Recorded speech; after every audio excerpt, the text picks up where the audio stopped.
My God, we're now at the point in the UK where if you retweet something on social media that goes against the official government narrative, then you can get arrested and labelled as being far right. The time's 20 to 3, 14:40.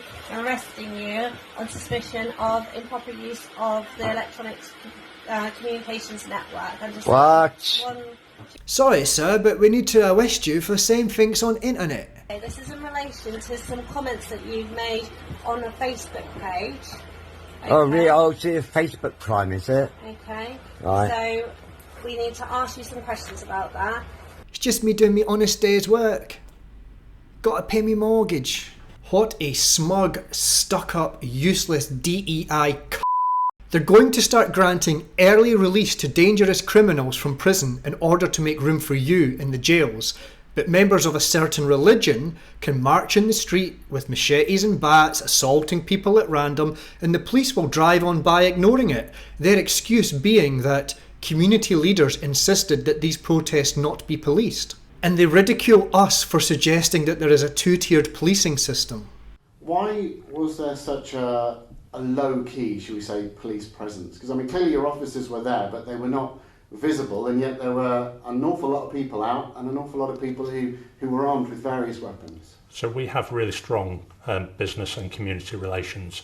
What we saw was a response from our communities where they were trying to kind of make sure that that was policed within themselves. This is the image of a weak, cowardly man.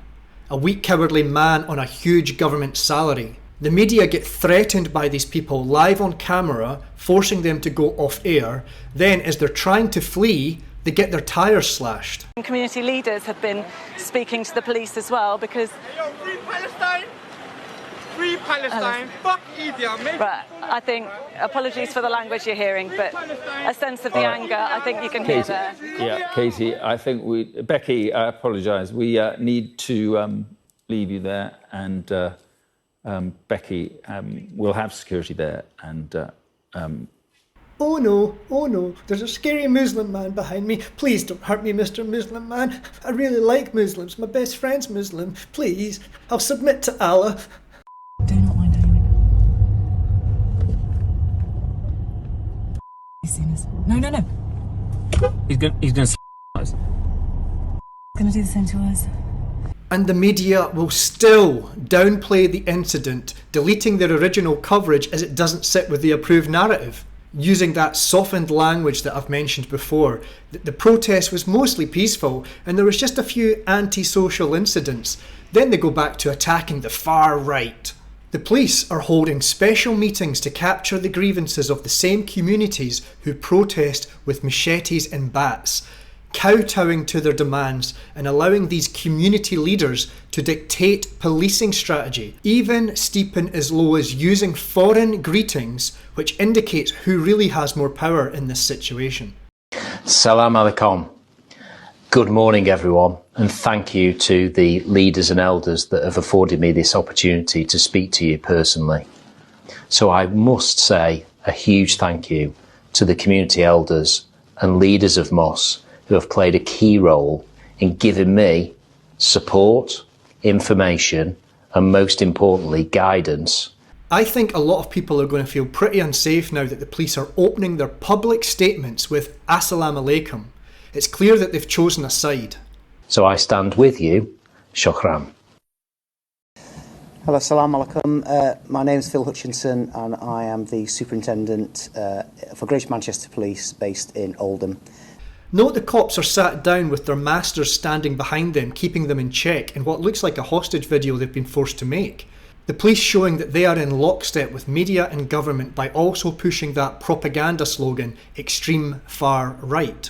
If there are events whereby the extreme right wing, for example, want to protest, this government continues to avoid acknowledging the genuine concerns of its citizens.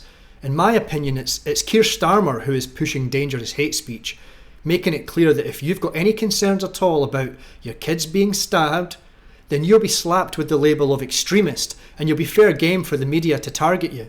And of course, the power of the media, will turn the average midwit against you, those midwits who get all of their information and opinions from the television. But wait, someone's got a great solution to all of this.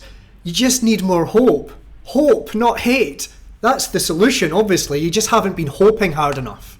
Do you understand now that you are truly considered as subhuman by the politicians and media? They hate you.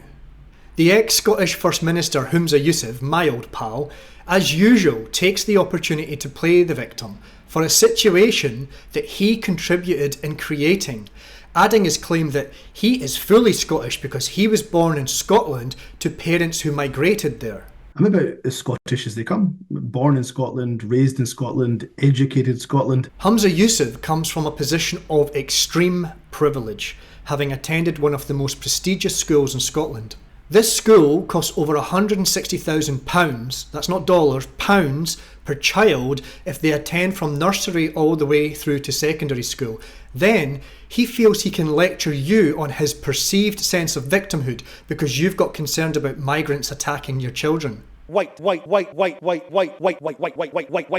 He's an absolute fraud. He's got nothing in common with the Scottish working man. And he tells us that he's terrified that his family is going to be attacked because of their faith.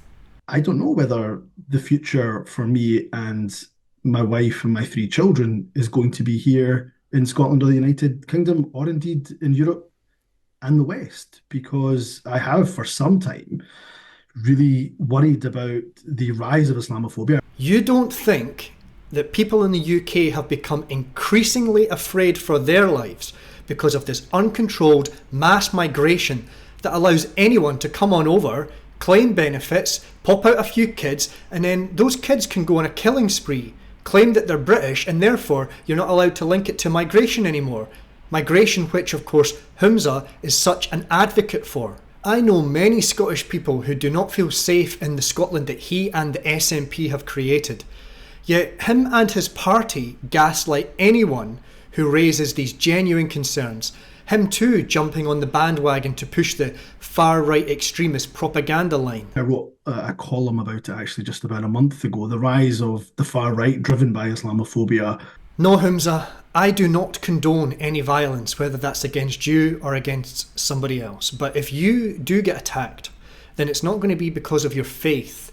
It's going to be because of the role that you have played in destroying the country, demonising anyone who's critical of you, gaslighting them into submission, and then turning them against anyone left over who's brave enough to continue to speak out against you, your fellow politicians, corrupt police, and disingenuous media. And this is exactly what they want. They want you to get angry over all of this and do something stupid. Do not take their bait. Instead, mock them. Highlight their hypocrisy. I don't blame Muslims for this. I blame the politicians, the police, weak government bureaucrats, and the media who for decades have manufactured this exact scenario. They are the real enemies of the people.